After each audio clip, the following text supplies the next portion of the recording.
Recording start. Okay. Think recording has started already. ठीक है. First is there are broadly ना 7 to 8 topics that you have overall in your this. So पहला topic जो आपको पढ़ना चाहिए ना, which is easy and certainly you will see at least one question coming up from this is tangent and normals. सबको ये comparatively easy लगता है कि नहीं लगता है? Tangents and normals, right? Tangents and normals में आपको ब्रॉडली कॉन्सेप्ट पता होना चाहिए टेंजेंट और नॉर्मल का, राइट? और उसके बेसिक क्वेश्चंस आते हैं, बहुत डिफिकल्ट क्वेश्चन नहीं आते. मैं आपको आज कुछ क्वेश्चंस लेके भी दिखाऊंगा. The reason for taking this particular topic is that it is easy and high weightage topic, right? Yes, Easy sir. and high weightage topic. So this is the first topic that you should be targeting as far as your preparation is concerned. आपको सबसे पहले इसके question उठा करके सारे wrap up कर देने. कौन से क्वेश्चन रैप अप करने हैं वो भी मैं बताने वाला हूँ, ठीक है? दूसरा चीज जो आपको कर लेना चाहिए that is rate of change के problems, right? Rate of change में क्या होता है, dy बाई डी एक्स निकालना होता है, कुछ दिया होता है समथिंग समथिंग की वाटर की वेव्स बन गई तो क्या आ रहा है, ऐसा कुछ क्वेश्चंस होते हैं. आई होप यू रिमेंबर कुछ questions, right? So rate of Yes, change sir. के प्रॉब्लम इजी होते हैं, काफी इजी होते हैं मेरे अकॉर्डिंग तो, राइट? एंड हाई वेटेज होते हैं. सो रेट ऑफ चेंज आपको लेना चाहिए because of the same reason कि ये इजी और हाई वेटेज होते हैं. उसके बाद जो काफी इंपॉर्टेंट होता है दैट इज मैक्सिमा मिनिमा, जिसमें आपने डबल डेरिवेटिव टेस्ट पढ़ा होगा, राइट? सिंगल डेरिवेटिव टेस्ट भी होता है टू चेक इट. ये जो है ना मैक्सिमा मिनिमा, इसमें से आपको काफी रिपीटेटिव क्वेश्चन दिखेंगे, बट इसमें आपको क्या चीज ध्यान में रखनी है, थोड़ा मॉडरेट टू डिफिकल्ट टॉपिक है. मतलब ये इजी नहीं है, आपको इस पे एक्चुअली मेहनत करनी पड़ेगी बैठ के. वाई? क्वेश्चन में आप डायरेक्टली फॉर्मूला नहीं लगा सकते, आपको क्वेश्चन को समझना पड़ेगा. इफ रिक्वायर्ड कुछ रफ फिगर बनानी पड़ेगी, इफ नॉट आपको वैल्यूज निकालनी पड़ेगी, तभी आप इसके क्वेश्चंस कर पाओगे. और ये चीज आएगी कैसे? I am telling you, no other shortcut is there. The only way is हम क्वेश्चंस करेंगे, और वो कौन से क्वेश्चंस आप स्पेसिफिकली करने हैं इस पे होल्ड करने के लिए, वो मैं अभी बताता हूँ, ठीक है? तो आपको लेना है maxima and minima for the reason कि मैक्सिमा मिनिमा थोड़ा टफ है बट अगेन काफी इंपॉर्टेंट है. सो I will call it moderate to hard, right? But high weightage, ठीक है? High weightage topic. कुल. इसके बाद आपको क्या पढ़ना चाहिए? इसके बाद आपको करना चाहिए topic that is monotonicity and increasing decreasing function. पता है ना आप लोगों को? Increasing decreasing function, monotonicity, right? Yes, sir. Monotonic function, वो आपको करना चाहिए. इसके बाद आपको एक क्वेश्चन आपको जनरली मिल जाएगा कि एक फंक्शन है जो इंक्रीजिंग दिया हुआ है, फिर आपको कुछ एक अननोन वैल्यू दे दी जाएगी कि उस बताइए ये फंक्शन का डोमेन क्या है, रेंज क्या है. वो इंक्रीजिंग डिक्रीजिंग से होता है और इनइक्वालिटी से ये क्वेश्चन बहुत इजी हो जाता है. So you should definitely be doing you should definitely be taking up increasing and decreasing function after this. An increasing and decreasing function I feel is moderate and high weightage topic. It's not difficult topic, right? So we have monotonic, right? Or you may say increasing and decreasing function, increasing and decreasing function. All right. And ये topic काफी आपका moderate है, difficult तो नहीं है, right?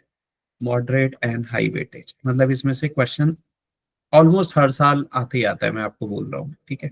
मैं भी दिखा भी दूंगा इनफैक्ट किस तरीके का क्वेश्चन आता है. फिर आपको कौन सा करना चाहिए? अब हम लीस्ट प्रायोरिटी पे जा रहे हैं कि वो बिल्कुल एंड में रखना चाहिए. इसके बाद आपको करना चाहिए guys application in word problems. आपने कुछ वर्ड प्रॉब्लम्स देखे होंगे, बड़े बड़े वर्ड प्रॉब्लम्स. टिपिकली एक बहुत ही कम होता है कि कोई बहुत हैवी वर्ड प्रॉब्लम आपको जेडब्ल्यू में दिखेगा, राइट? वो बोर्ड में काफी हेल्पफुल होता है, जहां पे आपको बोलते हैं प्रूफ करिए dy by the rate of changes 3 pi by something something, वो ज्यादातर वहां हेल्पफुल होता है. तो application of word problem can be kept here, कि आ भी जाता है but not very frequent, right? कि इंडिविजुअल आपका वर्ड प्रॉब्लम्स यहाँ पे आ जाए. World yes sir. प्रॉब्लम, ठीक है। सो एप्लीकेशन, सो अगर आप वर्ड प्रॉब्लम्स की बात करेंगे तो ये अगेन मॉडरेट होता है, हाई वेटेज होता है, और इसमें जनरली आपको क्वेश्चन मिलेंगे गाइस ऑप्टिमाइजेशन के।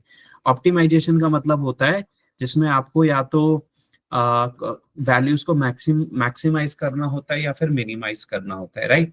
सो ये आपका मॉडरेट है, मॉडरेट लेवल होता है इसका, और ये हाई वेटेज एक टॉपिक माना जाता है इसमें, ठीक है। जिसमें से सबसे लीस्ट क्वेश्चन आएंगे मैं बता देता हूं अभी आपको, जो कि आपको सबसे एंड में टेक्निकली रखना चाहिए। I hope you guys are making note also, that is concavity and point of inflection. आपने पढ़ा है ना point of inflection, double derivative जहां पे साइन चेंज नहीं यस होता सर। यस है, sir. Point of inflections, right. So आपके पास जो नेक्स्ट है दैट इज कॉन्केविटी और पॉइंट ऑफ इन्फ्लेक्शन में से बहुत ही रेयरली आपको इंडिविजुअल क्वेश्चन मिलता है, right. So concavity and point of inflection, and point of inflection में से ये आपका मतलब काफी कम क्वेश्चन इसमें से आते हैं।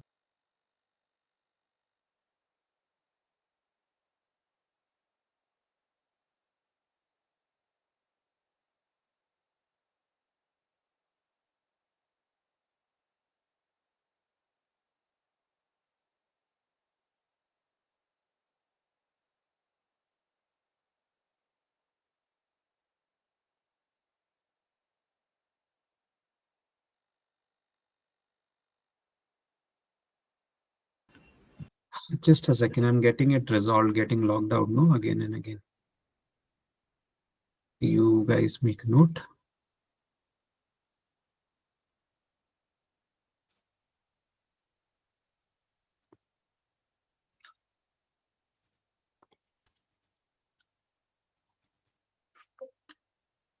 Cool. I hope you can see my screen. दिख रही है आपको? Yes sir. सो कॉन्केविटी और पॉइंट ऑफ इन्फ्लेक्शन में से आपका ये डिफिकल्ट है थोड़ा टॉपिक टॉपिक कि आपको डबल डेरिवेटिव टेस्ट वगैरह करने पड़ते हैं, बट ये काफी लेस वेटेज वाला टॉपिक है, तो आई विल सजेस्ट इसको आप लीस्ट प्रायोरिटी में रखिएगा, ठीक है। आपका सीबीएसई के क्वेश्चन से मत सोचना कि मैं डिफिकल्ट लिख रहा हूँ, तो मैं जेई के पर्पज से लिख रहा हूँ, right. So it's a less weightage topic, काफी कम क्वेश्चंस आते हैं, तो ये आप बिल्कुल एंड में रखो कि अगर इसमें से कोई क्वेश्चन आपने नहीं भी प्रिपेयर किया है then also you will be on much safer side. And then you have last topic that is L Hospital's rules. सबको पता है हॉस्पिटल रूल भी बोल देते हैं कुछ लोग, and yes sir. L hospital rule जो भी बोलना चाहते हो आप, ये काफी हेल्पफुल है आपको। L hospital, some people call it hospitals, whatever you want to call it, right? So L hospital rule is very helpful to you in solving the problems of differentiation. आपने मेथड्स ऑफ डिफरेंशिएशन पढ़ा होगा, parametric differentiation, explicit implicit function का differentiation पढ़ा होगा। L hospital rule infinity by infinity और 0/0 by form में तो bone है, आशीर्वाद है कि आपको ये आता है लॉ, तो मतलब आपका क्वेश्चन हो गया। तो L hospital is useful, is very useful for your differentiation problem. But मैं किसकी बात कर रहा हूँ, अप्रोक्सीमेशन प्रॉब्लम्स जो होती है ना, approximate the value of 2 when x is 2.48, ऐसे कुछ क्वेश्चन पढ़े, यस और नो? सर पढ़े याद ना नहीं आ गाइस? रहा। अप्रोक्सीमेशन प्रॉब्लम होंगे आपके एनसीईआरटी में भी, जिसमें बोल देते हैं कि अगर f of x is this then approximate the value of this function when x is this।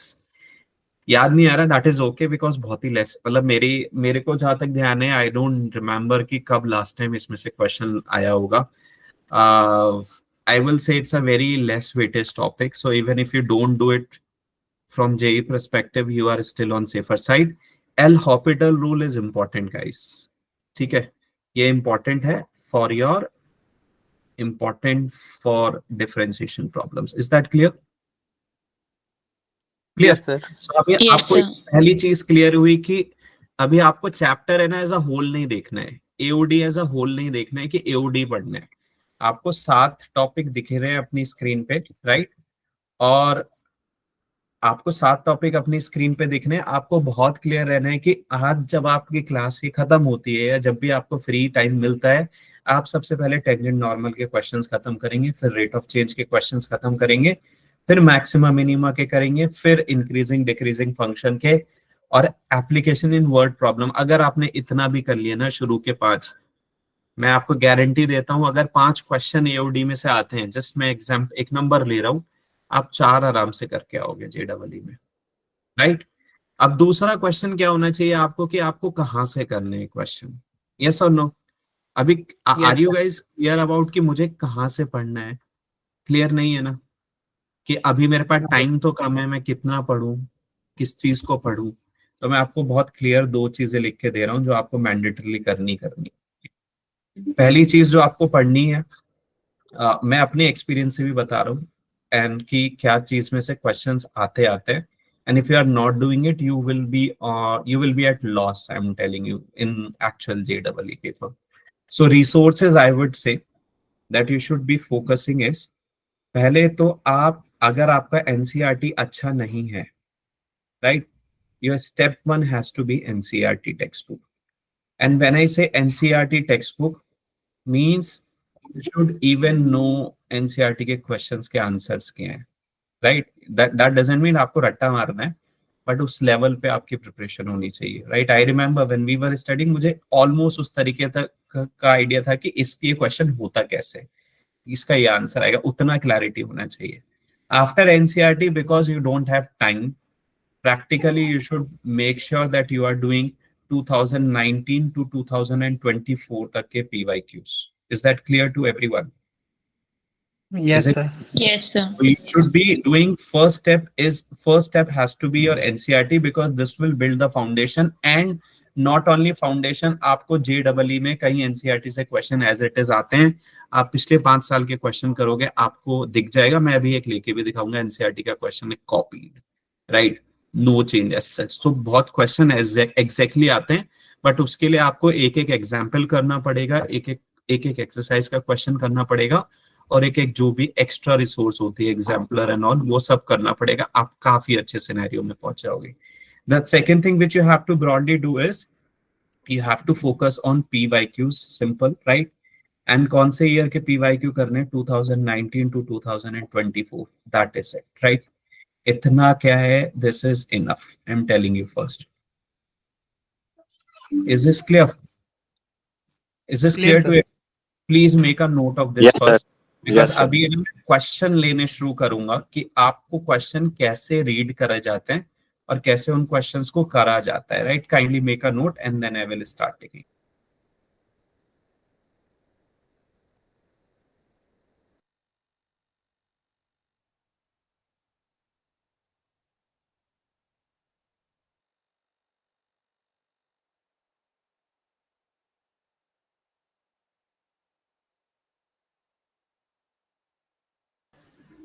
Cool guys, please respond in the chat once you are done. So Madhav, I told कि AOD में आपको exactly क्या पढ़ना है और किस sequence में आपको टॉपिक पढ़ने हैं, क्यों पढ़ने हैं, बिकॉज जेई में वो कितने इंपॉर्टेंट है। Chapter is important, very important, but tough chapter है, तो आप सब पढ़ोगे तो थोड़ा सा हैपेजर्ड हो जाता है आप लोगों के लिए भी कि मैं एग्जैक्टली क्या पढ़ूं, किसमें से क्वेश्चन इजी आते हैं और आते ही आते हैं। तो ये क्लैरिटी आपको यहाँ से बहुत अच्छा मिल जाता है कि टेंजेंट नॉर्मल पहले पढ़ो, रेट ऑफ चेंज पढ़ो, मैक्सिमम मिनिमा पढ़ो, इंक्रीजिंग डिक्रीजिंग, वर्ड प्रॉब्लम, इतना भी कर लिया तो आप बहुत सेफ साइड में चले गए। और आपको पढ़ना क्या है, एनसीईआरटी पहले करनी है, एंड टू एंड आपको सब कुछ पता होना चाहिए। उसके बाद आपको करना है PYQs। अगर आपको टाइम मिलता है, आपके जो टेस्ट हो रहे हैं वो रिवीजन करना है, that is more than enough. Don't do 10 resources, do 2 resources and revise revise it, that is the secret to success, right. Let me know once it is done guys, I will start taking up some questions, start explaining you। आपको भी मैं time दूंगा पहले करने का, फिर मैं आपको दिखाऊंगा how I look at the problem. एक सर, है कि आप कैसे करते हो, मैं कैसे सर, करता हूँ। डाउट था। हाँ बताइए। सर मतलब एप्लीकेशन और डेरिवेशन के अलावा और भी चैप्टर्स हैं सर एनसीईआरटी से, उनको कर सकते हैं सब? आपका डिपेंड करता है शान। देखो मैं एक जनरल रूल बता रहा हूँ, अगर आपका कोई चैप्टर बिल्कुल अच्छा नहीं है ना, पहला स्टेप एनसीईआरटी ही होना चाहिए। जी सर। आपको एनसीईआरटी बिल्कुल अच्छे से आने चाहिए। अब दूसरा, मैं सीधा PYQs क्यों कह रहा हूँ, क्योंकि टाइम नहीं है अभी उतना। अगर आपको JEE क्रैक करना है तो आपको JEE में जैसे क्वेश्चन आते हैं वैसे तो करने ही पड़ेंगे। ओके मैं सर। अभी बोल दूं कि नहीं ये कर लो हो जाएगा, नहीं होगा। मैं प्रैक्टिकली बता रहा हूँ based on my experience also of different exams I have given. आप वो करोगे तो आपको फिर पेपर में लगेगा यार इस तरीके का क्वेश्चन तो मैंने कल ही करा था बैठ के, ऐसा पेपर आपको लगने लगेगा। एंड आई एम श्योर जब ये लगेगा ना कॉन्फिडेंस बहुत अच्छा जाता है। एंड कॉन्फिडेंस का ही गेम है एक्चुअली एग्जाम Yes, में। sir. Cool. So I will just take up question guys, right? मैं ये screenshots एक PPT में लगा के आपको share भी करा दूंगा, don't worry about it, right? I will start with the one question which came very recently from tangent and normal, right?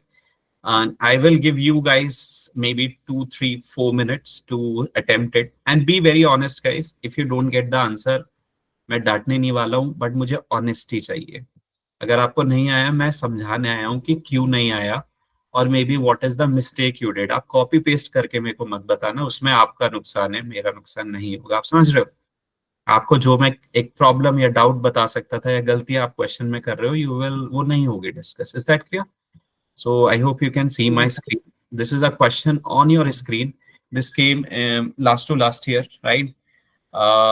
तो ये कह रहा है, मैं आपको बता दूं, एक आपको ग्राफ कर्व गिवन है y is equal to something something at which normal lines are parallel to this. Normal lines are parallel to this. So what does this mean? मैं पहला ये क्वेश्चन आप लोगों को करके दिखाऊंगा इस कैसे मैं करता अगर आपकी जगह होता, so that आप भी वैसे सोचो क्वेश्चन को। Shall I start? Yes, sir. ठीक है, मैं Yes, sir. पहला क्वेश्चन आपको समझाऊंगा, प्लीज मुझे स्टॉप करना अगर आपको कोई स्टेप समझ नहीं आए। Then I will B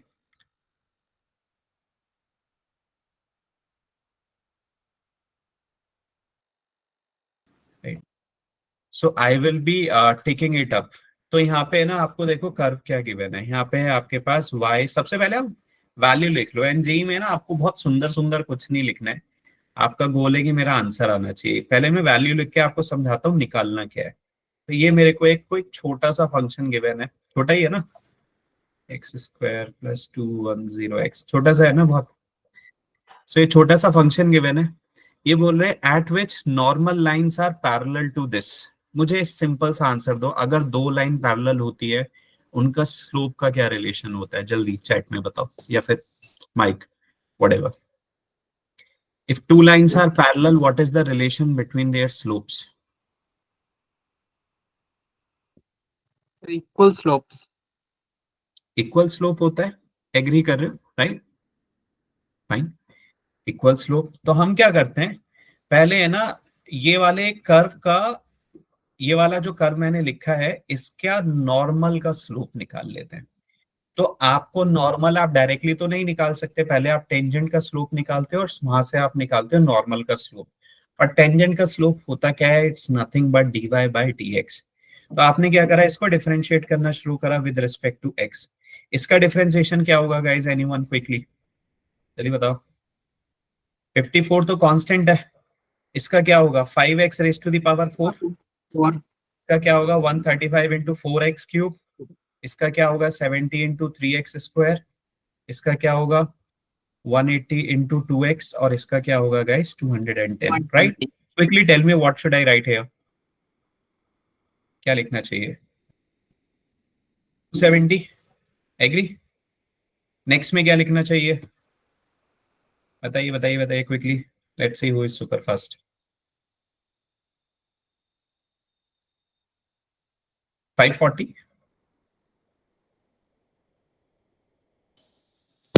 Yes, sir. 540, right? So you have 540x cube. What should I write here? सबसे easy है 210. 370, 210। इतने में तो अब एक पटाखा भी नहीं आता दिवाली पे, बहुत महंगी हो गई है। पटाखे ले लिए आप लोगों ने वैसे? एक्स स्क्वायर, रिजल्ट नहीं आए ना आप लोगों के, तो घर वाले पटाखे बजाएंगे, टेंशन मत लेना, इसलिए पढ़ लो थोड़ा सा, ठीक है? सो ध्यान रखोगे, right? So you will have 160x and then you will have 210. So this is broadly, you know, the slope of tangent, which is same as dy over dx. Sir, Is that clear? 360 आएगा. sir, 360 है. हाँ मैं check कर रहा था आप लोग ध्यान दे रहे हो कि नहीं दे रहे हो। Good, right, good. So we have 360. This is the slope of the tangent. अब हम चलते हैं जो इन्होंने दूसरी लाइन दी है, बिकॉज ये जेई का जब क्वेश्चन फ्रेम करते हैं ना, ये चाहते हैं थोड़ा हम परेशान हो. So this is the next step. हमें एक लाइन दी हुई है यहाँ पे, that is you have, I am calling this line as L. So you have x plus 90y plus 2 is equal to 0. आपने ये फॉर्म पढ़ा है क्या, slope intercept form y is equal to mx plus c? किसने पढ़ा है ये फॉर्म, where m is the slope of this line, slope of tangent to the line? सबने पढ़ा है? Yes sir. तो इसको इस फॉर्म में लिख लीजिए पहले आप. तो ये हो जाएगा 90y is equal to minus x minus 2, because we transposed x and 2 to the right hand side.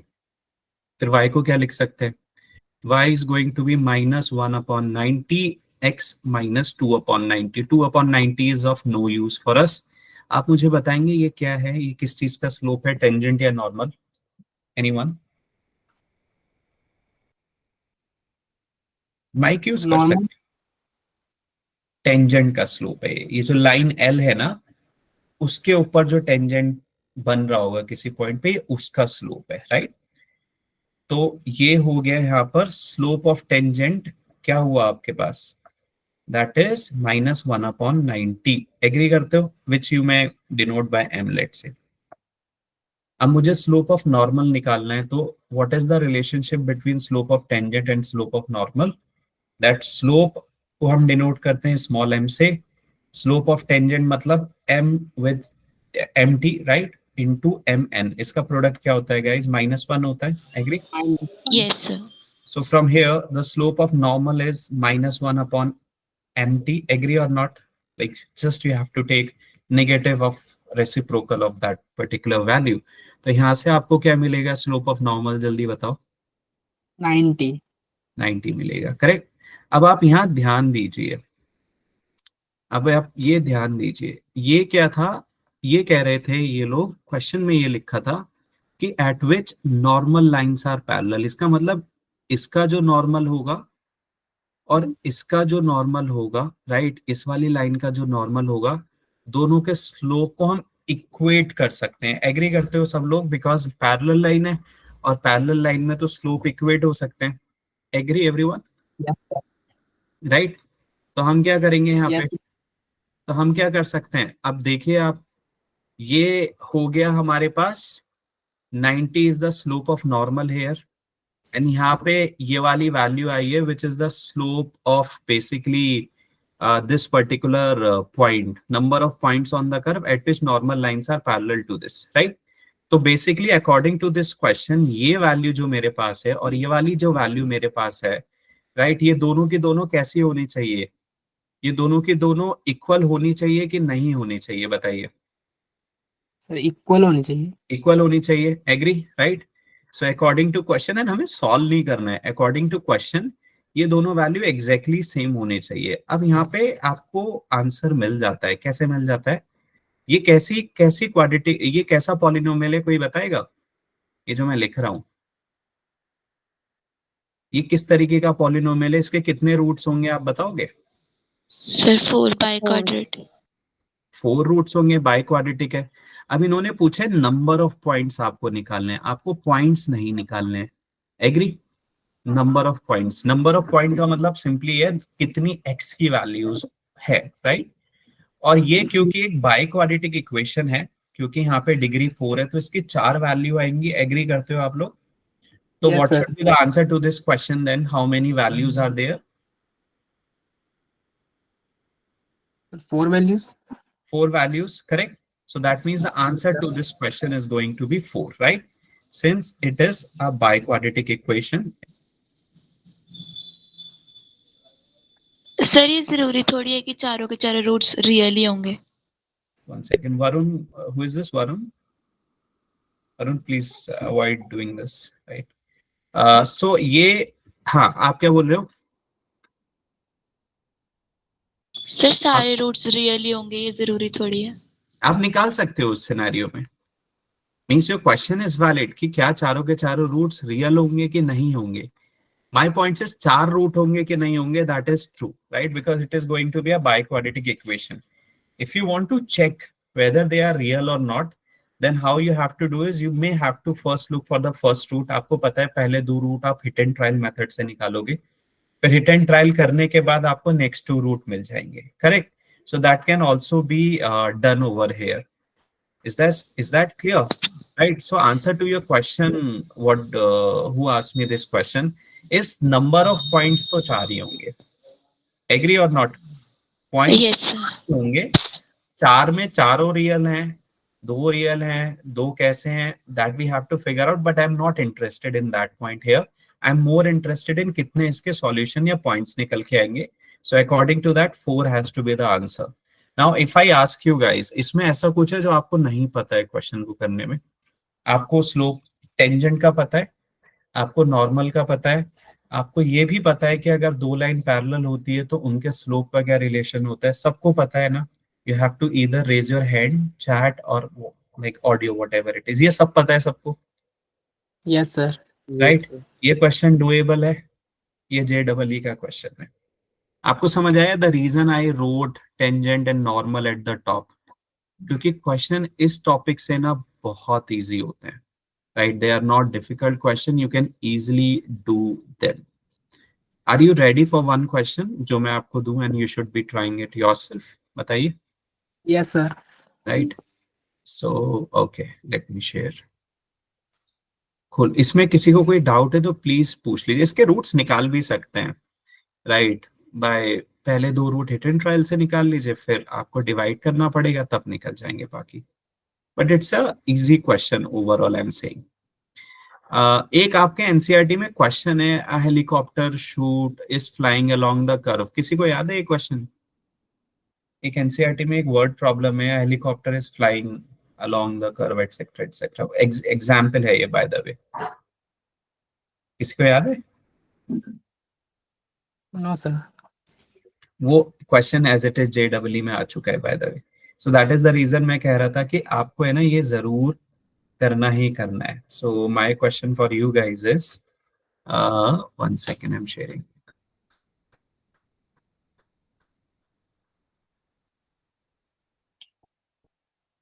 So this question, it's an NCERT by the way, और ये आपका JEE में क्वेश्चन आया है.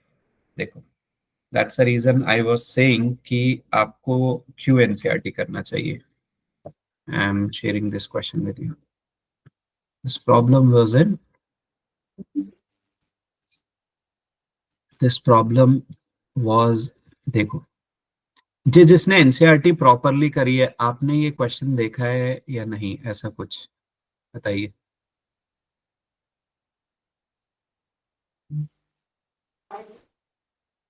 जिसने NCERT करी है, have you seen a question like this? Here x जो है ना, that is y raised to the power 4, just for clarity, right? This is this. So if this curve x is equal to y raised to the power 4 and x y के there are two different curve, ये दोनों एक दूसरे को 90 degree पे cut कर रहे हैं, तो आपसे पूछा है बताइए 4k की पावर 6 इसका आंसर क्या होगा. ये एनसीईआरटी का question as it is copied है, सिर्फ इसमें 4k की पावर 6 इन्होंने एक्स्ट्रा ऐड करके आपको बोला है कि इसकी वैल्यू निकाल दीजिए. शुरू का ये जो है ना x is equal to y raise to the power 4 x y के, आप if not after the class आप एनसीईआरटी खोल करके चेक कर लेना, ये वहीं से मिलेगा आपको. So give it a try, it's quite easy question, bonus question है आपको. I will give you around 3 to 4 minutes to try it. Your time starts now, guys. And if you get the answer, you may let me know in chat. ठीक है? Right. Old NCERT में होगा शायद, maybe. Like when I studied तो था. Okay. ये ना exercise का क्वेश्चन है, एक बार चेक करना माधव अगेन. और ये काफी रिपीट हुआ है question by the way, let me add that also. चलिए ट्राई करिए, फिर मैं आपको समझाऊंगा, देखिए कितना इजी है.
ट्राई जरूर करना, नहीं आएगा एब्सोल्युटली ओके, गलत आएगा that is absolutely fine.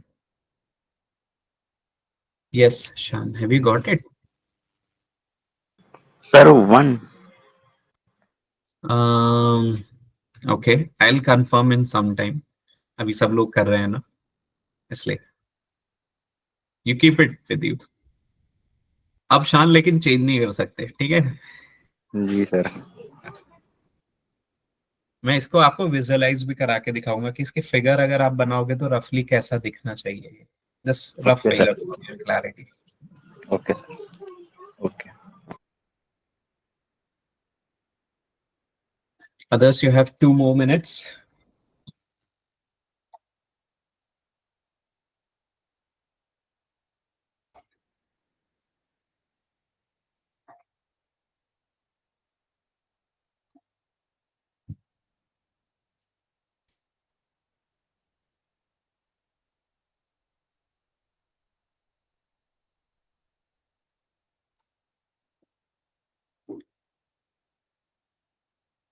Gurmanat, I have noted your answer. I'll confirm.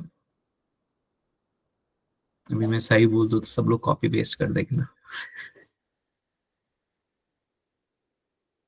जिसको बिल्कुल कुछ नहीं समझ आ रहा है इसमें वो भी मुझे बता देना, लाइक हाँ थोड़ा सा टफ डिफिकल्ट है। Varun, okay noted.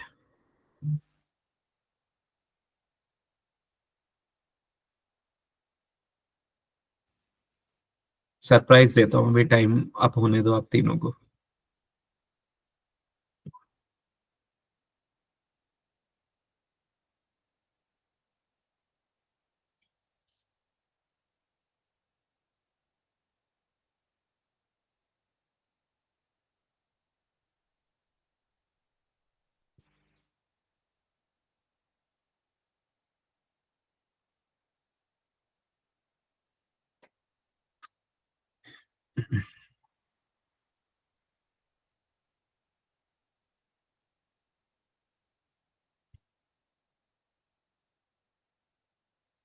Final minute guys, अभी आप देखना कितना इजी लगेगा आपको ये क्वेश्चन की, यार ये तो यही था बस। Surender noted, Harsh I have noted your answer.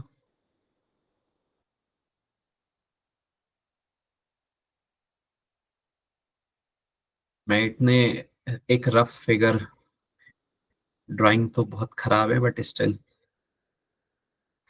Let's say ये एक कर्व है एंड हम मान लेते हैं कि ये एक कर्व है, कुछ भी नाम दे देते हैं। Let us assume this is x is equal to y raised to the power 4, that is xy is equal to k. Cool. Let me explain if you have not understood. How many of you did not get it? It's okay. Tell me in the chat or maybe audio or raise your hand. कि मुझे समझ नहीं आया कैसे करना है, बताइए। Okay, तो आप है ना ध्यान से आप क्वेश्चन समझो कि क्या बोल रहा है, और ये एनसीईआरटी में है, मैं आपको बता रहा हूँ, देख लेना, प्री चेक कर लेना। अगर कभी भी ये लिखा है ना कि दो कर्व राइट एंगल पे कट कर रहे हैं, कर्व राइट एंगल पे कट करने का मतलब ये होता है कि उस पर्टिकुलर पॉइंट पर अगर आपने टेंजेंट्स बनाए दोनों कर्व पे, मान लीजिए एक कर्व ये एक कर्व ये, रफ फिगर मैंने बनाई है कुछ, और मैं यहाँ पे टेंजेंट ड्रॉ करता हूँ, ठीक है, इस पर्टिकुलर पॉइंट पे, you may call this point as P. तो एक टेंजेंट ये हो गया मान लीजिए, और एक टेंजेंट ये वाला हो गया, ठीक है, दोनों कर्व के ऊपर एक एक टेंजेंट हो गया, you may call it let's say L1, this may be called as L2, and ये वो पॉइंट है। तो इसका मतलब ये दोनों जो टेंजेंट है ये दोनों 90 डिग्री पे है। पहले बताओ ये कॉन्सेप्ट क्लियर हुआ? कर्व 90 डिग्री पे मतलब एक पॉइंट पे दोनों कट कर रहे हैं, और उस पॉइंट पे अगर आप टेंजेंट बनाओगे दोनों कर्व पर तो वो दोनों 90 डिग्री पे इंक्लाइंड होते हैं। अब मुझे एक बात बताइए, अगर दो लाइन 90 डिग्री पे हैं तो उनके स्लोप का प्रोडक्ट क्या होगा, जल्दी बताओ। -1 -1 एक रिजल्ट तो आपको यहाँ से मिल गया कि ये यूज करेंगे हम कि slope of L1 line 1 and slope of L2 line 2 is -1। ये रिजल्ट अभी हम यूज करेंगे कहीं ना कहीं, तो मैं इसको एक बॉक्स में डाल देता हूँ। चलिए लेट्स बिगिन। तो हमारे पास है x is equal to y raise to the power 4। पहले हम इस पर्टिकुलर कर्व का स्लोप निकाल लेते हैं। स्लोप निकालने का सिंपल मतलब होता है कि आप डिफरेंशिएट कर दीजिए। तो ये हो गया d upon d x x, दोनों साइड को डिफरेंशिएट किया और यहाँ पे आपने डिफरेंशिएट किया y raise to the power 4 को, तो ये तो हो जाएगा 1। और यहाँ पे चेन रूल के अकॉर्डिंग क्या आएगा guys, 4y raise to the power 3 dy upon dx, agree और नॉट। तो यहाँ से dy अपॉन dx की वैल्यू क्या आएगी, यहाँ से dy अपॉन dx की वैल्यू आएगी 1 upon 4 multiplied by y raise to the power 3। ये सबको समझ आया कि नहीं आया फॉर फर्स्ट कर, बताइए। Yes sir. आया।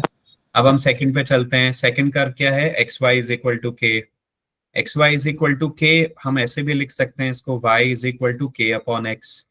अब मुझे क्या करना पड़ेगा यहाँ पे, टेंजेंट निकालने के लिए, स्लोप निकालने के लिए मुझे सिंपली इसको डिफरेंशिएट करना है। तो क्या आएगा, d y upon d x. कोई 1 अपॉन एक्स का डिफरेंशिएशन बताएगा मुझको, बताइए क्या Log होता है। इंटीग्रेशन नहीं, डिफरेंशिएशन। -1/x²। -1/x²। सो ये हो जाएगा माइनस के अपॉन एक्स स्क्वायर। एग्री करते हो, तो ये हो गया सेकंड रिजल्ट। ठीक है, अब ये मान लीजिए L1 है, m ऑफ L1, ठीक है, स्लोप ऑफ दिस लाइन, हाँ, और ये हो गया slope of this line m of L2। हमने नाम दे दिया था ना, कुछ नाम से चीजें यहाँ पे आसान हो जाती है। अब आप मुझे बताइए, एक पॉइंट P है जहां पे ये दोनों एक दूसरे को कट कर रहे हैं, तो इसका कुछ कोऑर्डिनेट होगा, मान लेते हैं x1 y1, राइट। अब मुझे सिंपल सा क्वेश्चन ये कि x1 y1 इस इक्वेशन को और इस इक्वेशन दोनों को सेटिस्फाई करेगा कि नहीं करेगा, बताओ। करेगा सर। क्यों करेगा, करें क्यों करेगा? सर क्योंकि वो दोनों तरफ पे लाई कर रहा है। दोनों इंटरसेक्टिंग कर्व पॉइंट पे है ना। लाई। एग्जैक्टली, तो ये पॉइंट को हमें यूज कर रहे हैं यहाँ पे कि as P lies on both curve, तो ये हमें हेल्पफुल रहेगा, as P lies on both curve. तो यहाँ से मुझको क्या मिलने वाला है, I am going to get, I can directly put P in both of them. तो ये वाला कर्व क्या हो जाएगा, ये हो जाएगा x1 is equal to y1 raise to the power 4, and ये हो जाएगा x1 y1 is equal to k। इतना समझ आया सबको, बताइए। लॉजिक समझ आ रहा है मैं किस लॉजिक को लेकर के आगे बढ़ रहा हूं यहाँ पे, राइट और नॉट, Yes. राइट, कूल है। अब इससे आगे हम क्या कर सकते हैं, अब इससे आगे ये कर सकते हैं, क्या मैं x1 की वैल्यू उठा करके यहां से, आप ध्यान दीजिए, यहां से x1 की वैल्यू उठा करके यहाँ पे डाल सकता हूँ, क्योंकि दोनों जगह x1 तो सेम है एग्जैक्टली, राइट। तो अगर आपने ये वैल्यू यहाँ पे डाली तो ये क्या हो जाएगी आपकी इक्वेशन, ये हो जाएगी x1 की जगह डाला y1 raise to the power 4, ये वाला y1 एज इट इज आ जाएगा इज इक्वल टू k। तो ये हो जाएगा y1 raise to the power 5 is equal to k। और मैं इसको ऐसे लिख सकता हूँ कि नहीं, y1 is equal to k raise to the power 1/5 लिख सकते हैं कि नहीं, बताइए। Yes, sir. अब y1 आ गया आपके पास, x1 आ जाएगा कि नहीं आ जाएगा, यहाँ पर डाल दो इक्वेशन या यहाँ पर डाल दो, x1 आ जाएगा, जल्दी बताओ x1 क्या आएगा, सॉल्व करके बताओ। y1 आ गया, x1 क्या आएगा, k की पावर 4/5। k की पावर 4 यहाँ पे डाल देते हैं, मान लीजिए, हाँ, तो x1 is equal to y1 की जगह k raise to the power 1/5 फिर होल पावर 4। तो ये सिंपल हो गया, k raise to the power 4/5। ये सब मैं जहाँ पे नाम दे रहा हूँ ना 1 2 3 4, ये इंपॉर्टेंट है। तो अब आप देखो आपके पास क्या आ गया, आपके पास यहाँ से आ गया स्लोप, राइट, और यहाँ से आपको ये पॉइंट मिल गए। अब मुझे सिंपल सी एक चीज बताइए, हम स्लोप किस पॉइंट पे निकाल रहे हैं, कौन से पॉइंट पे टेंजेंट बन रहा है, उसका कोऑर्डिनेट क्या है, कोई बताएगा? सर k की पावर 4/5 कोमा k की पावर 1/5। x1 y1 है इन शॉर्ट अभी, राइट। एग्री करते हो आप लोग कि x1 y1 है जिस पर मैं स्लोप निकाल रहा हूं, करेक्ट, और x1 y1 की वैल्यू है। तो क्या मैं इसको ये लिख सकता हूं कि नहीं लिख सकता हूं, आप बताइए। स्लोप ऑफ L1, क्योंकि मैं x1 और y1 के ऊपर वो वैल्यूज निकाल रहा हूं, तो मैं यहाँ y की जगह y1 डाल देता हूं, एग्री और नॉट। तो ये हो जाएगा slope of L1 1/4 y1 raise to the power 3, agree और नॉट। यहाँ पे किसको समझ नहीं आया, प्लीज रेज योर हैंड या फिर यूज माइक, कि मैंने y की जगह यहाँ पे y1 क्यों डाल दिया है, बताइए किसको समझ नहीं आया। ये सबको समझ आया क्यों डाला है, क्योंकि उस पॉइंट पर टेंजेंट बन रहा है, देखिए ये वो पॉइंट है जहां पे टेंजेंट बन रहा है, इसके कोऑर्डिनेट x1 y1 है, इसलिए मैंने डाल दिया। मैं इस पॉइंट पे स्लोप निकाल रहा हूँ। अब y1 की वैल्यू क्या है आप यहाँ डाल दीजिए, k raise to the power 1/5। तो मैं इसको ऐसे लिख सकता हूँ 1/4, y1 की जगह k raise to the power 1/5 raise to the power 3। तो ये क्या हो जाएगा 1/4 multiplied to k raise to the power 3/5। Agree और नॉट बताइए इतना। We are almost 80% done with this question. बताओ इतना समझ आया? Yes sir. सिमिलरली m2 ये क्या आएगा ml2, लाइक सेकंड लाइन का स्लोप बताओ। यहाँ पे x की वैल्यू डाल दो, तो ये हो गया -k/x1 स्क्वायर। अगर आपने यहाँ x1 की वैल्यू डाली which is k raise to the power 4/5, क्या आएगी? ये हो गया k raise to the power 4/5 raise to the power 2। कितना होगा बताओ? -k/k raise to the power 8/5। Agree करते हो कि नहीं करते हो? राइट। Yes sir. अब आप वापस जाओ, m1 और m2 इसका प्रोडक्ट कितना था अकॉर्डिंग टू क्वेश्चन? दोनों स्लोप का प्रोडक्ट कितना होना चाहिए? -1। -1। तो मैं ये दोनों का प्रोडक्ट करके -1 के इक्वल लिख सकता हूँ ना? लिख सकते हैं ना हम Yes, लोग? तो हम Yes, ये sir. करते हैं, आगे बढ़ते हैं। तो अगर मैंने ये किया तो ये हो जाएगा अकॉर्डिंग टू क्वेश्चन हमारे पास है m product of slope of L1 multiplied by slope of L2 is -1। तो ये हो जाएगा 1/4 multiplied by k raise to the power 3/5 multiplied by -k/k raise to the power 8/5 is equal to -1। ये minus minus आप cancel कर सकते हो। ये 4 आप क्या सॉल्व करना है ब्रॉडली मुझको। तो ये दोनों की पावर ऐड हो जाएगी कि नहीं हो जाएगी बताओ जल्दी से एज पर। सर हो जाएगी। तो क्या आएगा? सर क्या आएगा? k की पावर k की पावर 8/5, राइट। तो ये हो जाएगा k/4 multiplied by k to the power 8/5 is equal to 1। ये हो जाएगा करेक्ट। अब हम k वाली टर्म्स को एक जगह कर लेते हैं, 4 को एक जगह छोड़ देते हैं। तो यहाँ पे 1/4 हो जाएगा, यहाँ पे हो जाएगा k raise to the power 8/5 upon k। Please मुझे ये सॉल्व करके बताओगे क्या आएगा, मतलब k की पावर को सॉल्व करोगे तो यहाँ पे क्या आना चाहिए? 11/5 नहीं आना चाहिए सर के की पावर में? कहाँ पर? ओ के की पावर में सॉरी, सर 3/5 आया 11। So it has to be k upon k raised to the power 11/5। तो यहाँ हो जाएगा। अब आप इसको सॉल्व करके बताइए क्या आएगा सॉल्व करोगे तो। k की पावर 11/5 by k is equal to 1/4। बताइए क्या आएगा? k k की की पावर पावर 6/5, 6/5। राइट। तो आपको यहाँ से मिल गया 1/4 इज इक्वल टू k की पावर 6/5। अब आप अपने क्वेश्चन पे जाइए, तो ये JEE का क्वेश्चन है। इन्होंने क्या बोला था, आपको क्या निकालना है ध्यान दो। 4 मल्टीप्लाइड बाय k की पावर 6, ये बोला था ना। अब मैं यहाँ से k की पावर 6 निकाल सकता हूँ कि नहीं निकाल सकता हूँ? उसको निकालने के लिए मुझे ये 5 हटाना पड़ेगा डिनोमिनेटर से, और इसको हटाने के लिए आपको क्या करना पड़ेगा, दोनों जगह पावर 5 लेनी पड़ेगी। एग्री करते हो? ये Yes, 5 sir. Right hand side से। तो ये हो गया 1/4 रेज टू द पावर 5। यहाँ पे हो जाएगा k की पावर 6/5 इंटू 5। इसका बहुत क्लियर पर्पज है बिकॉज क्वेश्चन में रिक्वायरमेंट वो है, राइट।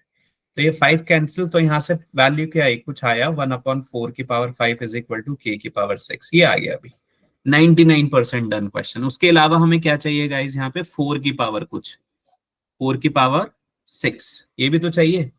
तो दोनों जगह 4 की पावर 6 को मल्टीप्लाई कर दो, क्योंकि हमें निकालना क्या है आपको समझना पड़ेगा। यहाँ पे हमें निकालना है 4k raise to the power 6। इसका मतलब होता है 4 की पावर 6 इंटू k की पावर 6। k की पावर 6 के ऊपर वैल्यू है, तो ये हो जाएगा 4 की पावर 6 multiplied by 1/4 raise to the power 5। तो क्या बचेगा आपके पास, 4 आंसर। तो जो लोग 1 कह रहे थे they were very close to correct answer, yet very far. आपको समझ आया? ये क्वेश्चन में एज सच ऐसा कुछ नहीं है जो कि बहुत डिफिकल्ट है, सिर्फ कॉन्सेप्ट्स हैं, रिलेट करना है। एंड ये रिलेट करना कैसे, क्या चीज रिलेट करना है क्या नहीं रिलेट करना है, ये आता प्रैक्टिस से। That's the reason I emphasize a lot on this aspect. ये सबको क्वेश्चन क्लियर हुआ? अरे एनसीईआरटी का क्वेश्चन है बाय द वे, ये आप चेक कर लेना, एनसीईआरटी में है। ये क्लियर हुआ सबको? Yes, sir.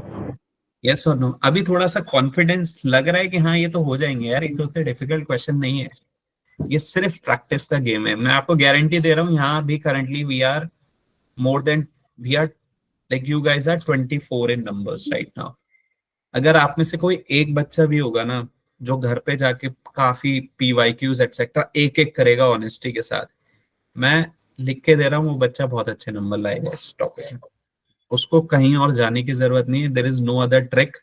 कहीं भी पढ़ लेना, किसी से भी पूछ लेना, this is the only trick, right? अब वो सोचते कैसे हैं, क्वेश्चन को डिकोड कैसे करते हैं, राइट? आपको ये ना लगे कि जेई में बिल्कुल कुछ अलग आ रहा है, ऐसा कुछ नहीं है, एनसीईआरटी का प्रॉब्लम है, वो थोड़ा आपको माइंड से निकालना पड़ेगा। दैट इज द रीजन मैं ये सेशन ले रहा हूँ कि आपको गाइड कर पाऊँ कि क्या करना है, आपको कैसे करना है, राइट? थोड़ा करके दिखाऊंगा बट अल्टीमेटली करना आपने पड़ेगा। Is that clear? Yes sir. Yes, sir. Okay, let me know once it is done. मैं फिर एक और क्वेश्चन लेता हूँ,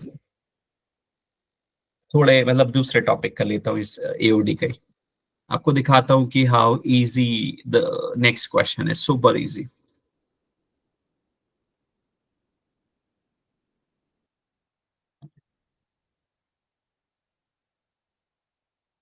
Sir, क्या कह रहे हो आप? नॉर्मल और टेंजेंट्स मेंस के सिलेबस में है सर। नीट में? सर मेंस मेंस जे जेई मेंस। मेंस में तो है ना शायद, check it once.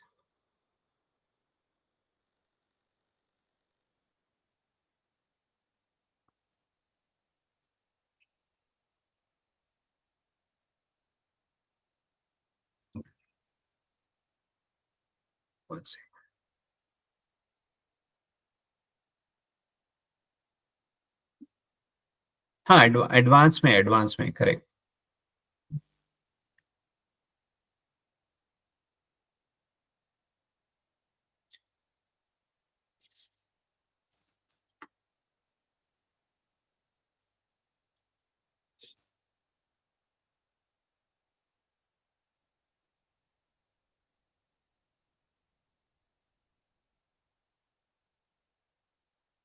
I think mains में रेट ऑफ चेंज है, बहुत ही इजी है, मैं बता रहा हूँ आपको। मोनोटोनिसिटी है और मैक्सिमम मिनिमा है, ब्रॉडली ये तीन चीजें हैं। बट अगर आप एडवांस के लिए प्रिपेयर करोगे ना तो भी ये बहुत स्कोरिंग आपके लिए रहने वाला है। मैं आपको एक इंक्रीजिंग डिक्रीजिंग का एग्जांपल लेके दिखाता हूँ कि how useful that particular, how easy that the question from monotonic function generally is in JEE means। ठीक है, रेडी? इंक्रीजिंग डिक्रीजिंग का यस कंडीशन सर। सबको पता है ना, इंक्रीजिंग का derivative has to be greater than equal to zero, right? और greater than zero, decreasing का it is lesser than zero. वो कंडीशन पता होना इज इम्पोर्टेंट।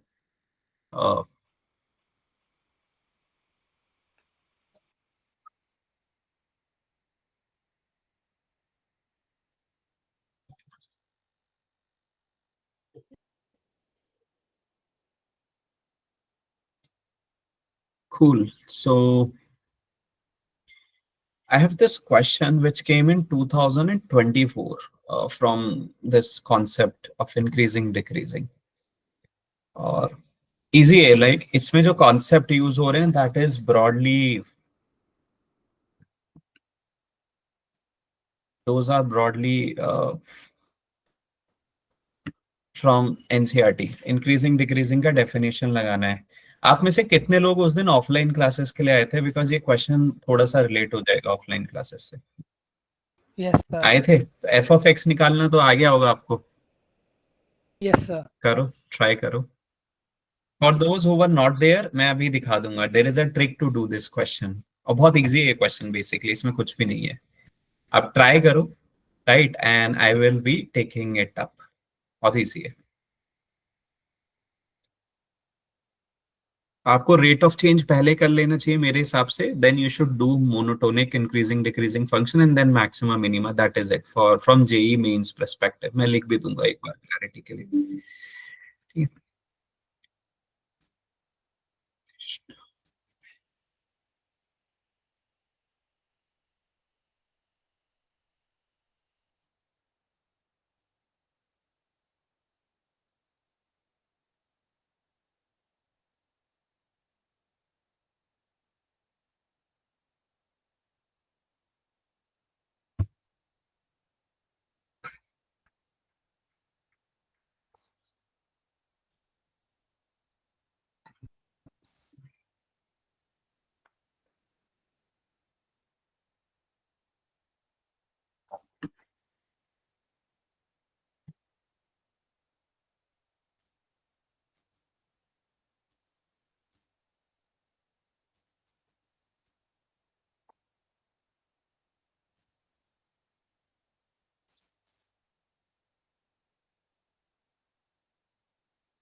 अगर आप डेली बेसिस पे ये भी चाहते हो, मैं आपसे बस सजेशन जानना चाह रहा हूँ कि मैं किसी एक घंटा आप लोगों के लिए अवेलेबल रहूँ, maybe through some class, open session आप आओ, और आई कैन टेक अप जो आपके टॉपिक्स के गैप हैं, what ever that, I am fine with that if you want.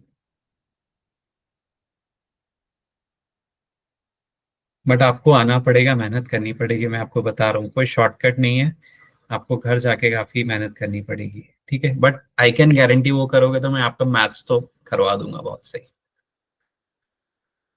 ठीक है। मैं एक रेगुलर शेड्यूल बनवा दूंगा, और जो जो टॉपिक में आपके परफॉर्मेंस खराब रहे हैं वो डेटा मेरे पास है, मैं वो आपका जरूर करा दूंगा कि आपको करना क्या है, कैसे करना है सब। सो अभी तक Pratishtha we spend time learning how to attempt questions JEE Mains में, क्या कौन सी रिसोर्सेज से पढ़ना है और किस सीक्वेंस में आपको टॉपिक से उठाने हैं। So we have taken I think 2-3 questions, I will take up this question now. So don't worry, you haven't lost much and I will anyway।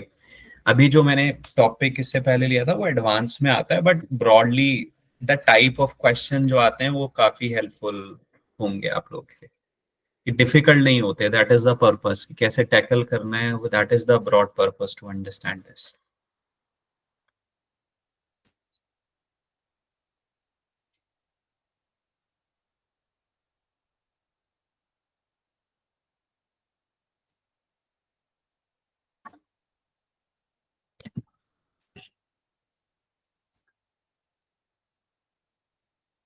कितने बच्चे उस दिन ऑफलाइन क्लासेस में नहीं आ पाए थे? मे बी आप कहीं और रहते हो, क्योंकि एक ट्रिक मैंने बताई थी उस दिन जो कि यहाँ पे यूज होगी, मैं अभी बता देता हूँ आपको। Okay, cool। तो जिन जो लोग नहीं आए थे ना, उनसे ये क्वेश्चन शायद नहीं हो। क्यों नहीं हो, मैं आपको समझाता हूँ, आप थोड़ा सा ध्यान दीजिए गाइस। क्योंकि आपको निकालना है y function which is 9x square into F of x is increasing, strictly increasing in which interval. But इसको निकालने के लिए आपको पहले निकालना पड़ेगा एफ ऑफ एक्स। एग्री करते हैं? अब यहाँ पे एफ ऑफ एक्स तो आपको गिवन नहीं है, आपको कुछ कंडीशन गिवन है, इसको यूज करके एफ ऑफ एक्स निकालना है। तो वो कैसे निकलता है, दिस इज अ शॉर्टकट और trick, whatever you want to say it, I am writing here. आपको कभी भी ऐसा फॉर्म गिवन है ना गाइस, कभी भी, और आपको एफ ऑफ एक्स निकालना है तो आपको सिंपल एक रूल लगाना होता है। पहले तो ये लिख लीजिए, 5 एफ ऑफ एक्स आपको 4 multiplied by f one upon x is equal to x square minus 2। आपको ये देखना है as a linear equation in 2 variable. आप ये देखिए कि ये जैसे लीनियर इक्वेशन पढ़ते थे ना, ये x हो गया या p हो गया कुछ, और ये हो गया q।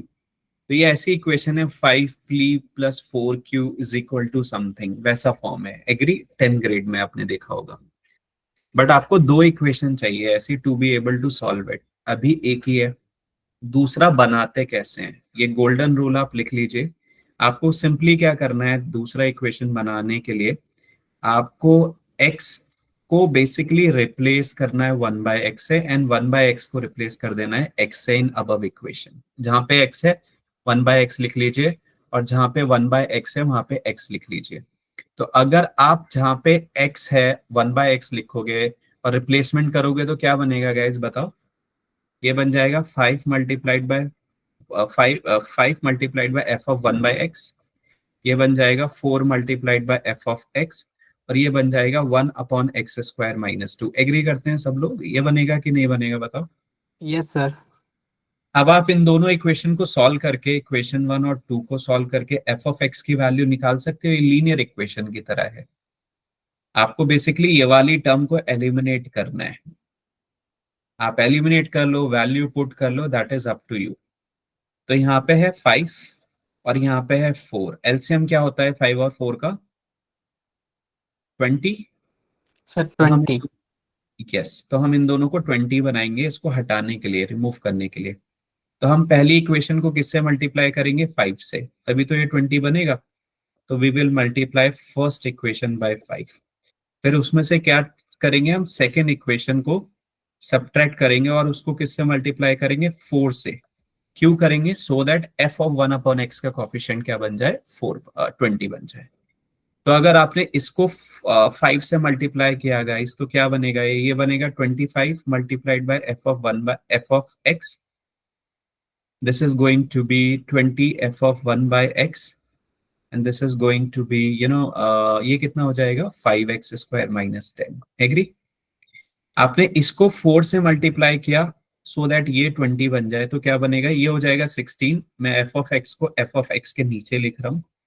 ये वाली टर्म हो जाएगी 20 f of 1 upon x और ये कितना हो जाएगा 4 multiplied by this is 4 by x square minus 8. Please मुझे बताइए इतना समझ आया सबको कि हमने क्या किया है और क्यों किया है. ये दोनों क्वेश्चन का आंसर है आप लोगों के पास, what we have done and why we did it. Yes, sir.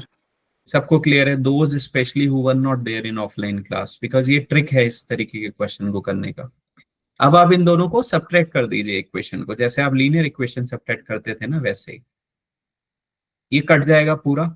25 minus 16 होता है 9, तो ये हो जाएगा 9 multiplied by f of x. और यहाँ पे ये टर्म एज इट इज उतारो और ये वाली टर्म को सब्ट्रैक्ट कर दो उसमें से. तो ये हो जाएगा 5x square minus 10 minus 4 upon x square और ये साइन प्लस का हो जाएगा, राइट? क्योंकि जब आप सब्ट्रैक्ट करोगे. एग्री करते हो? Yes, ये sir. ये हो Yes, जाएगा sir. आपके पास f ऑफ x की अब वैल्यू आ जाएगी आपके पास. f of x is equal to ये 9 आप राइट हैंड साइड में ले जाओ तो इसको 5 अपॉन 9 करके भी लिख सकते हो या फिर 1 अपॉन 9 अलग करके लिख सकते हो, that is up to you. तो यहाँ पे पहले एलसीएम ले लेते हैं. एक काम करते हैं 9 को उसके बाद ले जाएंगे. तो अगर आप एलसीएम लोगे यहाँ पे तो एलसीएम कितना आएगा एक्स स्क्वायर. तो ये हो गया एक्स स्क्वायर. तो 5x square into x square is 5x raise to the power 4. ये हो जाएगा 10x स्क्वायर, ये हो जाएगा 4 और ये हो जाएगा 8x square. Agree? Yes, sir. आप और सिंप्लीफाई कर लीजिए तो यहाँ से f ऑफ x आ जाएगा. तो 5x raise to the power 4. अब माइनस का 10x स्क्वायर और प्लस का 8x स्क्वायर है तो ये हो जाएगा माइनस 2x स्क्वायर और ये है माइनस 4 और यहाँ पे ये 9 नीचे आ जाएगा 9x स्क्वायर. तो आपका f ऑफ x आ गया कि नहीं आ गया, प्लीज मुझको बताइए. इतना सबको समझ आया क्या? And this Yes. is the trick, or whatever you want to call, you have to remember it, right? Whenever you have to find out the value of f of x or f of 1 of x जब आपको ये चीज given है. Is that clear? अब Yes, आपको sir. क्या निकालना है? बहुत इजी क्वेश्चन हो गया अभी. आपको फंक्शन क्या गिवन था? y is equal to 9x square multiplied by f of x. तो अब वैल्यू डालिए. हमें निकालना है हमारा फंक्शन क्या है. यह है y is equal to 9x square multiplied by f of x. अब वैल्यू डालिए f ऑफ x की तो ये हो जाएगा 9x square multiplied by 5x raise to the power 4 minus 2x square. This is minus 4 upon 9x square. ठीक है, ये कैंसिल हो गया. तो अब आप बताओ बहुत सिंपल सा फंक्शन हो गया कि नहीं हुआ. 5x raise to the power 4 minus 2x square minus 4. Simple हो गया. कौन बताएगा कि स्ट्रिक्टली इंक्रीजिंग फंक्शन चेक करने के लिए हमारे पास क्या कंडीशन होती है, क्योंकि इसमें स्ट्रिक्टली इंक्रीजिंग पूछा है ना. क्या क्या कैसे करना होता है स्ट्रिक्टली इंक्रीजिंग चेक? कोई भी बता दीजिए, कोई भी बता दीजिए. Sir, f dash x always greater than 0. Greater than 0, not equal to 0, remember it. ठीक है, तो आप क्या करोगे, आपके पास ये है, आप इसका सिंगल डेरिवेटिव कर लीजिए. तो ये क्या हो जाएगा, this is going to be broadly dy by dx, sorry this is going to be dy by dx. तो इसका डेरिवेटिव क्या आएगा 20x cube minus 4x and इसको आप 0 से बड़ा रखोगे. अब मुझे बताओ ये इनइक्वालिटी सॉल्व करना आता है आपको? 4x कॉमन ले लो तो ये हो गया 5x square minus 1 greater than 0. आप इस इनइक्वालिटी को सॉल्व कर लोगे ना, आपको अपना ये वाला आंसर मिल जाएगा. और ये लास्ट ईयर का ही क्वेश्चन है. अब मुझे बताओ इसमें कुछ डिफिकल्ट था? हाँ, ये पता होना चाहिए आपको, ये मैंने बता दिया. और कुछ डिफिकल्ट है इसमें? कैलकुलेशन वाइज भी डिफिकल्ट नहीं है मुझे तो लगता है क्वेश्चन. ये सबको क्लियर है कि नहीं है? Please be responsive in the session, तभी पता चलेगा मुझे कि आपको डिफिकल्टी तो नहीं आ रही है या फिर what is that. Just remember that trick, it is going to be way too useful for you guys. Yes, sir. Clear है. गुड. अब मैं आपको एक और क्वेश्चन देता हूं.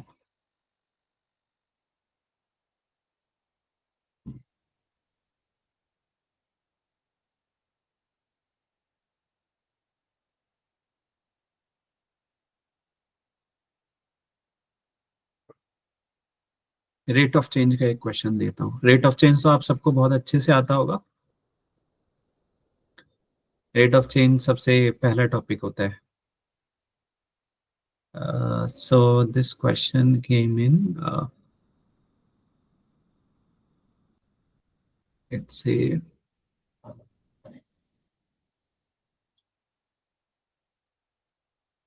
2020 में ये क्वेश्चन आया है।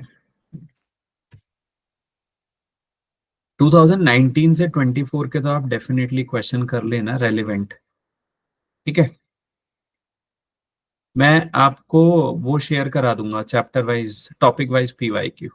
Will that be useful? आप उसमें से आपके तीन जी चार जी टॉपिक अब मेंस में रह गए हैं, क्योंकि हमने जब पढ़ा था तो बहुत सारे टॉपिक थे। दैट्स अ रीजन मुझे वो थोड़ा सा ध्यान था कि ये टॉपिक्स होते हैं, राइट। तो आप 5 साल के PYQ कर लोगे, आप आराम से टॉपिक कर जाओगे। ये इस तरीके के क्वेश्चन आपको NCERT में भी दिखते होंगे। अब देखो सेम तरीके का क्वेश्चन JEE में भी आ जाता है, कुछ बहुत अलग नहीं आता है। Give it a try.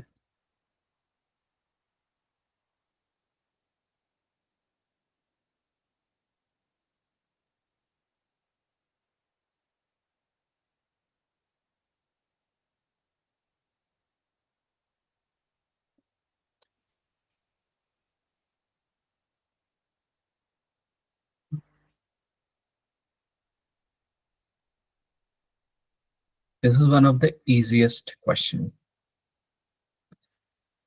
And those who join late ना, मैं एक बार एंड का शुरू का बता भी दूंगा कि आपको किस टॉपिक, किस सीक्वेंस में टॉपिक उठाने हैं, और मैं वहां मेंशन कर दूंगा कौन सा टॉपिक एडवांस के लिए यूजफुल है और कौन सा मेंस के लिए, like just for clarity, right, so that you guys are very clear.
Pratishtha, have you raised hand क्या?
हमारे टाइम पे तो 2 बार दिवाली होती थी, आपको पता है कैसे?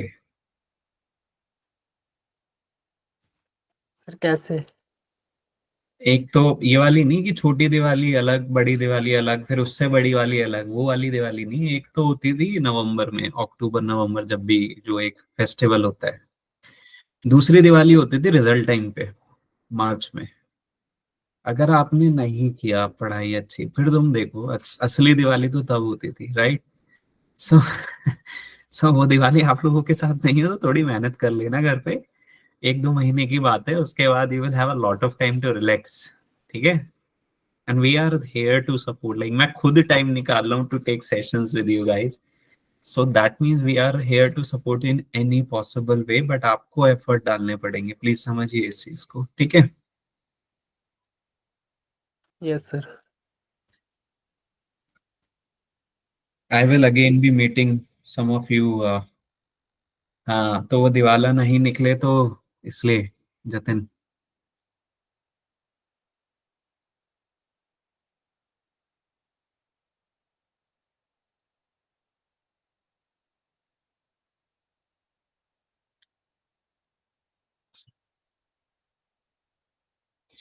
I can give one more minute. मैं through figure also this question को explain करने की कोशिश करूंगा so that आपको पता होगा क्या करना है, कैसे करना है, and question is done. मतलब there's no rocket science. Spherical iron ball of radius. This is coated with a layer of ice of uniform thickness. Varun, I have noted your answer. I'll confirm if it's right or wrong after everyone is done. Good to see. मुझे effort चाहिए. Effort करोगे ना, चीजें will fall into place.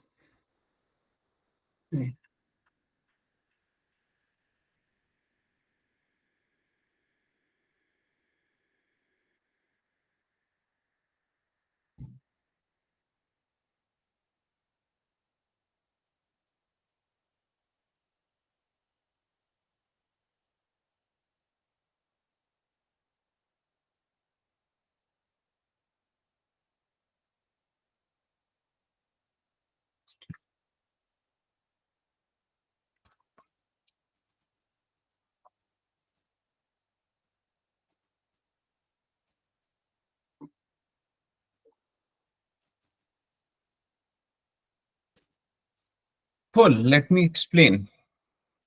So, किसका answer आया था? I think किसी एक का सी आया था ना, किसी का तो आया था. Varun got C. So Varun, if you got C, your answer is correct. For others who did not get it, don't worry. मैं समझाता हूँ इसको कैसे आपको करना होगा. आप थोड़ा विजुअलाइज करिए, रफली एक फिगर बनाइए. मैं कोशिश तो करूंगा आयरन बॉल बनाने की, बट बनेगी नहीं, बिकॉज आई नो कि मैंने ड्राइंग भी कैसे पास करी थी बचपन में, रिश्वत लेके कि मैं तुम्हें मैथ्स बताऊंगा तुम मेरी ड्राइंग बनाओ, राइट? तो ब्रॉडली ये आपका स्फेरिकल बॉल है और इसके ऊपर एक कोटिंग है विच इज ऑफ आइस. ऐसा कुछ कोटिंग है, ऑरेंज आइस नहीं है, कुछ ऐसा मान लेते हैं, ठीक है? ये आइस का कोटिंग है. Spherical iron ball of radius. अब इसका ये सेंटर अगर आप मान लेते हैं तो ये इसका रेडियस हो जाएगा which is going to be 10 centimetre, ठीक है? अब when the thickness of ice is okay, you know that melt, वो जो ice है वो एक melt हो रहा है एक particular rate से. when the thickness of ice is 5 centimetre, जो बाहर है वो thickness 5 है, then the rate at which the thickness of ice decreases is. पढ़ने में कितना आसान लगता है यार, क्या है, बट जब करने बैठते हैं ये क्वेश्चन फंस जाता है. तो चलिए स्टार्ट करते हैं. अब हम मान लेते हैं कि थिकनेस आइस का कुछ वैल्यू है. सो मैं किसकी बात कर रहा हूं? मैं इस चीज की, ये जो थिकनेस है ना इसका कुछ वैल्यू है. मान लो आप ये, इसका वैल्यू आप मान लो x सेंटीमीटर है, ठीक है? तो ओवरऑल रेडियस क्या होगा बताओ? What is overall radius? Total radius you may call it 10 plus x. 10 plus x. So I have total, yes, so total radius हो जाएगा 10 plus x सेंटीमीटर, ठीक है? अब आप मुझे बताइए वॉल्यूम ऑफ स्फीयर का फॉर्मूला क्या होता है, बिकॉज ये स्फेरिकल शेल है. 4/3 pi. क्या होता है? 4/3 pi r cube. So volume of sphere or whatever is shell, ये हो जाएगी 4/3 pi, and radius क्या है total अभी? That is this. So this is going to be 10 plus x whole cube. Agree? अब अगर आप क्वेश्चन पढ़ेंगे वो ये कहता है कि सर आपका जो मेल्ट हो रहा है वो थिकनेस हो रहा है. थिकनेस जब मेल्ट होता है तो क्या चीज इंपैक्ट होती है, कोई बताएगा? वॉल्यूम इंपैक्ट होता है, कर्व्ड सरफेस एरिया इंपैक्ट होता है, क्या इंपैक्ट होता है? जब वॉल्यूम, मैं कह रहा हूं जब ये मेल्ट होती है आइस तो वॉल्यूम इंपैक्ट होगा ना सबसे ज्यादा, क्योंकि वॉल्यूम रिड्यूस हो जाएगा. तो इसका मतलब चेंज जो आ रहा है दैट इज इन वॉल्यूम. और चेंज किस वैल्यू में आ रहा है, एक्स में आ रहा है, एग्री और नॉट, क्योंकि x represent the thickness of eyes. तो मेरा सिंपल सा क्वेश्चन ये है कि ये जो मैं v को अगर डिफरेंशिएट करता हूँ, v इज वॉल्यूम, तो मैं x के रेस्पेक्ट में करूं या फिर किसी और चीज के रेस्पेक्ट में करूं या टाइम के रेस्पेक्ट में करूं, बताओ। टाइम किसके रेस्पेक्ट में, टाइम के रेस्पेक्ट में। और क्या चीज चेंज हो रही है टाइम के रेस्पेक्ट में, x चेंज हो रहा है। आपको समझ आ रहा है? जैसे जैसे टाइम निकलेगा x कम होता चला जाएगा, तो इसका मतलब आपको डिफरेंशिएट करना है x को किसके रेस्पेक्ट में, टाइम के रेस्पेक्ट में। तो ये हो जाएगा dv अपॉन dt, हम टाइम के रेस्पेक्ट में डिफरेंशिएट कर रहे हैं, तो यहाँ हो जाएगा 4/3 पाई d upon dt 10 plus x का होल क्यूब। बताओ 10 प्लस एक्स के होल क्यूब का डिफरेंशिएशन क्या होगा। आपको ये पूरा ओपन नहीं करना है, ए प्लस बी होल क्यूब। अगर आप ऐसे कर रहे हो तो आप उन शख्सियत में आते हैं जिनको सादा जीवन पसंद नहीं है, आप लाइफ में चैलेंजेस चाहते हैं, और यहाँ पे चैलेंजेस चाहेंगे तो आप फंस सकते हैं, तो ऐसा नहीं करिएगा, ठीक।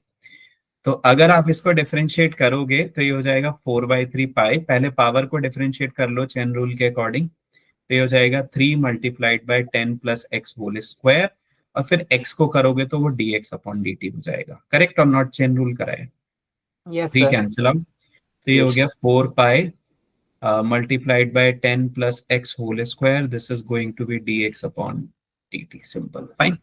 तो ये मेरी यहां से ना वैल्यू आ गई कुछ, मैं इसको नाम दे देता हूं। अब हम क्वेश्चन पे वापस जाते हैं और इंफॉर्मेशन निकालने के लिए। अभी कह रहे हैं when the thickness is 5 centimeter, when the thickness is 5 centimeter means which value is 5 centimeter then। हम ये 5 क्या किस चीज की वैल्यू को रिप्रेजेंट कर रहा है, x की वैल्यू को रिप्रेजेंट कर रहा है। ये बोल रहे हैं कि जब x 5 है तो बोल रहे हैं कि आप ये बताइए dx बाय ये जो गिवन है ये क्या इसका ब्रॉडली, ये जो dv अपॉन dt है इसका वैल्यू क्या होगा, ठीक है।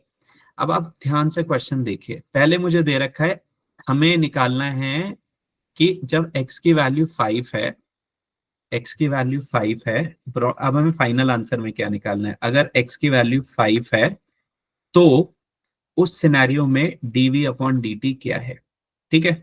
अब आप ध्यान देखो, x तो आपको मिल गया, आप यहाँ पे डाल सकते हो, आपको क्या चाहिए dx अपॉन dt, और ये भी आपको क्वेश्चन में गिवन है कि नहीं है, यहाँ पे ध्यान से देखो, uniform thickness that melts at the rate of 50 centimetre something something, यहाँ से कुछ निकल सकता है कि नहीं निकल सकता है dx अपॉन dt से रिलेटेड, बताओ। ये dv by dt दिए सॉरी ना, dv by dt गिवन है विच इज 50 सेंटीमीटर क्यूब पर मिनट है शायद ये, राइट। तो मुझे dv by dt वहां पे गिवन है, और मुझे निकालना dx by dt है, that is change in the thickness of ice, not volume. Thickness of ice लिखा है ना, क्योंकि काफी क्वेश्चन में ये वो दे देते हैं thickness of like change in volume. तो मुझे निकालना है change in thickness of ice, मतलब dx अपॉन dt में की वैल्यू क्या होगी ये निकालना है। और यहाँ पे मुझे गिवन है dv by dt as change in volume with respect to time as 50 centimetre cube पर मिनट, क्योंकि यहाँ पे मिनट के रेस्पेक्ट में है तो ये भी मिनट होगा। तो मुझे गिवन है dv by dt is equal to 50 centimetre cube पर minute. Correct or not guys, 50 centimetre cube पर मिनट। अब ये वैल्यू, ये भी तो dv by dt था ना यहाँ पे, ये सारा करेक्ट। तो मैं ये वाली जो वैल्यू है, और मैं ये dv by dt की वैल्यू यहाँ पे डाल सकता हूँ कि नहीं डाल सकता, बताओ। Which is 4 pi 10 plus x dx by dt, can we put it over there, बताओ। Yes, sir. Yes, sir. Everyone, we can, right? So let us put it over there and see what happens. So अगर मैं ये value यहाँ पे डालता हूँ तो ये हो जाएगा 4 pi multiplied by 10 plus x whole square dx upon dt is equal to 50। x की वैल्यू क्या रखनी है हमको अकॉर्डिंग टू क्वेश्चन, बताओ। 5 रखनी है, 5 तो ये हो जाएगा 4 pi 10 plus 5 whole square dx by dt is equal to 50। और हमें निकालना क्या था dx बाई dt, यहाँ से dx बाई dt निकल जाएगा कि नहीं निकलेगा, बताओ क्या आएगा जल्दी। तो ये हो गया 4 पाई इंटू 15 इंटू 15, मैं स्टेप बाय स्टेप दिखा रहा हूँ। dx by dt is equal to 50, बताओ क्या आएगा। This will cancel out 3 time, you will get 10 here, again आप कैंसिल कर दीजिए 3 टाइम्स, दिस 2 विल कैंसिल 4, तो आपको बचेगा 339 to 18 pi, ये बचेगा 18 pi dx by dt is equal to 1. Agree? तो ये हो Yes, sir. जाएगा dx by dt is equal to 1 upon 18 pi. That is your answer. Let us see if this option is there or not. Check करते हैं sir. ये रहा option number C. समझ आया सबको ये question? Yes. Yes, sir. Easy है. Yes, sir. आपको रियलाइज हो रहा है कि चैप्टर Yes, टफ नहीं sir. है. आपको ये रियलाइज हो रहा है कि आपको सब कुछ पता है जो आपको एक पता होना चाहिए इस चैप्टर को करने के लिए. गैप कहाँ पे है? गैप ये है कि एक तो मुझे किस सीक्वेंस में टॉपिक करना चाहिए और दूसरा मुझे क्या करना चाहिए. I am telling you, I again those people who join quite late, और क्योंकि मैंने ये पूरा एडवांस के पर्सपेक्टिव से भी समझा दिया था, यहाँ पे मैं मेंस के पर्सपेक्टिव से अगर स्पेशली बात करूं तो आपको रेट ऑफ चेंज ये कर लेना चाहिए. This is your I will call priority 1 P1. I will write P1, sorry. I will write priority 1 here for mains, okay. उसके बाद आपका priority 2 होना चाहिए ये maximum minima, और priority 3 आपका ये होना चाहिए. बाकी सब तो वैसे भी मेन से गायब हो गया एडवांस में. Is that clear? इस सीक्वेंस में आपको पढ़ना है. एंड अगर आप ये कर लोगे, और क्या पढ़ना है आपको, एनसीईआरटी मैंडेटरली करनी है. मैंने आपको रीजन दिखा दिया कि एनसीईआरटी से as it is copied question आए हुए हैं आपके जेडबलई में. ये सारे एनसीईआरटी के क्वेश्चन है एज इट इज. तो एक एडवांटेज होगा आपके पास, आपको कॉन्सेप्ट क्लैरिटी होगा. उसके बाद 2019 से 2024 तक के आपको मैंडेटरली पीवाईक्यूज करने ही करने हैं गाइस, अगर आप सीरियस हो प्रिपरेशन के लिए. अगर आप नहीं करोगे इतना हमारे बोलने के बाद भी, तो then that will be a problem for you guys. Okay, so please do that. So yeah, that is it. And if you want, I'm perfectly fine taking up some session every week to take up at least the topic which you guys struggle with. आपको थोड़ा guide करता रहूंगा. आपके कुछ doubts हो आप share करते रहिएगा, ठीक है, वो आपको हेल्प कर देंगे हम, ठीक है. Whatever help you need. Yes, Surinder, are you saying something? No, sir. No?